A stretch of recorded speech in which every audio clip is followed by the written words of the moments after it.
meriya, kadastr, sot, prokuratura, төрттердің ортасындағы коррупциялық үні бойынша болады. Спрут, итальянский спрут десем болады да. Мен Микола Клачедан рол ойнап отырмын. Қысқасы, Айдаркен Бейас тарапынан топтам шығарылған Балтаеваның атына. Казанцевға келгенімізде мынау процедураны атқарғыла деп, анан келесіңер деді. Біз РЭС, СЕС, Гипразем, өкімі, архитектура бүт процесті атқарып жүрсек, Айдаркен екінші тоқтамды шығарып, ал тоқтам келіп, Қазақстандан экстренный қатудан өтіп, қызыл кітап алып отады. Біз келсек, бұл уже қатудан өтіп қалды бұл жерде отады. Андан кейін біз малыматты алғанымыздан кейін екінші тоқтамды біз сотқа беріп, сот арқылы жоққа шығарып отамыз. Шешім күшінде. Енді бірінші тоқтамды біз кадастрға келіп, қатудан өткөріп бергіле десек, жоқ, іш сотта тұрады дейді. Қайсы іш сотта тұрады? Сотта ешқандай іш жоқ.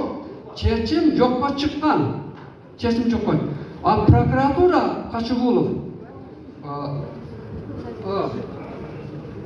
Қачығұлов маған жауап беріп отыр.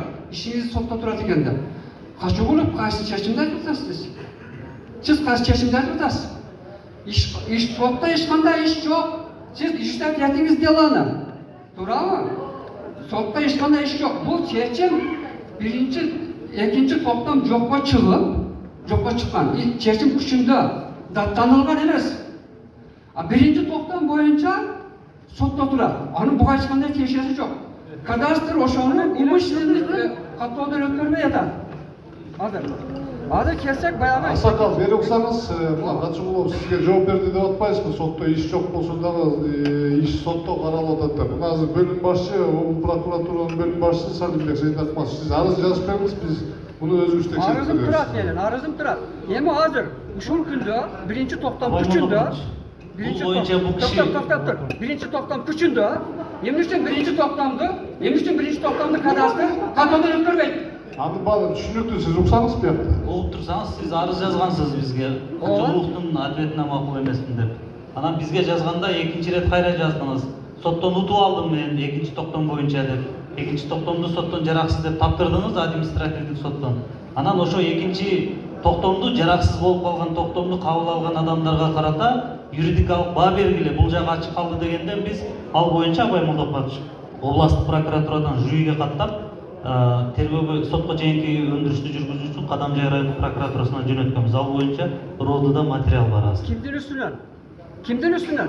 Айдаркен шаарынын мэриясынын ошо токтомду кабыл алган кызматкерлер. Эми азыр эмне үчүн кадастр биздин биринчи токтомду каттоодон өткөрбөйт? Мен дейт, калтак жеп каласыз дейт. Абутов деген. Аны Кадамжайда госрегистрден тактаңыз, эмнеге каттабай жаткан? Мэриянын үстүнөн биз уже жюриге каттап материалды жөнөттүк. Эми экинчи маселе боюнча мынау азыр сөз болуп өттү. Ош баткен мергенчилик колго. Бул боюнча да ошол. Манагы эки токтом чыккан бул жерде дагычы. Баягы тараптардын экинчи токтом дагы жокко чыккан. Чечим күчүндө жогорку сотко чейин эки жолу барып келди. Эми ошол биринчи токтом боюнча дагы эле айыл өкмөтү каттоодон өткөрбөйт, кадастр каттоодон өткөрбөйт. Ушинтип бара асырып турат да асманда. Аксакал азыр кадастрга сөз береличи. Кубаныч Кыламыч келиңиз, жооп бериңизчи. Эмне себептен андай болот?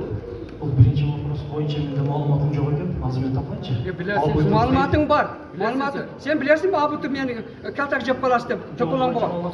Кандай билесиң? Ошол боюнча мен азыр бирде соттоду дагы.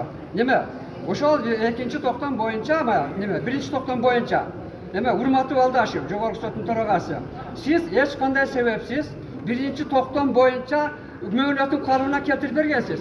Угуп анықтаманын мөөнөтү 10 күн анықтаманын. Шешимдин мөөнөтү апелляция 1 ай. Кассациянын мөөнөтү 3 ай.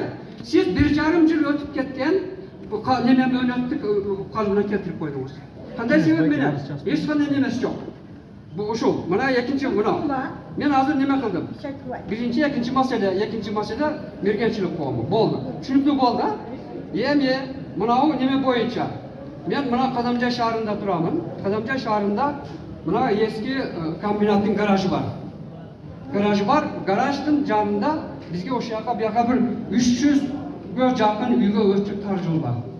Uşul tar yol boyunca bir mesele. Uşul garaj prezidentimiz aytkan bardık memleketlik mülkler ötöktü. Bulardır kantip buna deputat Atajanov'un egesinin namında, ecesinin namında Türk balı. Uşul garaj. Hem o şehirde bana bir sulanış yerin arasından altından sulan adam yeni cülü ötüştü. Uşul yolda o 2 metrelik yolda daha 2 metre kengaytip versengizler degan sulanış var. Yani uşul ana masali mektebin atılağı aylana çöylösü basa turgan bolsang bunağı takası yok. Basalmaydı da, eşekte basalmaydı. O şehirde bir 200 metre yol var. O şurada mugallimler ötüp, okuçular ötüp, o şunu asfalt kılıp vermeyi mi? O prema şu merdi demesi. Demesi. Milliyette, şuraları kulasalımızda. Yani üçüncü mesele, bundan da Mamiyet Vadigan ayarlı oturar. Bunu da o administratif sot 20 sotlik yerini nizamlaştırıp belgileyip kadastrga milletlendirgen. Kadastr bizne eşitmeyin. Oturuşat, buna hayır hükümet kılat, kadastr kılat, anandaydı. Bundan taraf koyumuzlar. 20 sotlik yeri 3 sotlikte koşunuzda kımırıp algan. Uşo. Çürüktü asaka. Yani buna boyunca men buna korku organı boyunca işleyeyim da koğumluk işlerim. Buna Batken olmasına sotluk medisinalık ekspertizadan başka hiç kaysi ekspertiza yok. Uşunu kim kızıqat şuğa? Oşqa jönatsa bana, oştun özünün nemesi birinci кезекте kılat eken, Batkendeki tura öğret eken, men bir iş boyunca 1,5 yıl küttüm. Kol жазma ekspertiza çıkpaydı. Uxtavataq, orup kalgan, öz önlük ötközet eken, biziki kala öğret eken Batkendeki. Oşa men aytdım tergöççülüğüm, ne kılutası var? Siz desek, biz açsağını balaga kalabız deydi. İşte aytaydı deydi. Şunu men aytıp koyayım, şu ekspertiza boyunca. Sotluk medisinalık ekspertizadan başka bir de ekspertiza yok. Avtotek yok, kol жазma yok, hiç teke yok. Çürüktü asaka. Kıvanç Kılamış.